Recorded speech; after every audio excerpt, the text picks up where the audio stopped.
అందరికీ Sunday special బగారన్నం వేడివేడిగా మంచిగా వర్షం పడుతుంది కదా, అమ్మ వండుకొని వేడివేడిగా తింటే హాయిగా ఉంటుంది.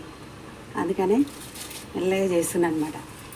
లంచ్ టైం వరకు చేద్దామని. మార్నింగ్ దోశ అయింది, ఇప్పుడేమో చికెన్ చేసి బగారన్నం. చికెన్ అవుతుంది, చూపిస్తాను.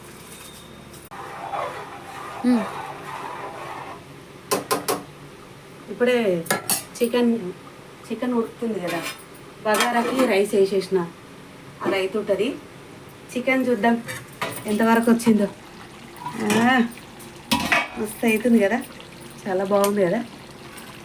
చికెన్ ఉడుకుతుంది, వచ్చింది ఆల్మోస్ట్.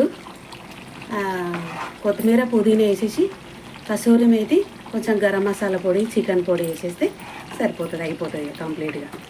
మీరేమేమి వండారు?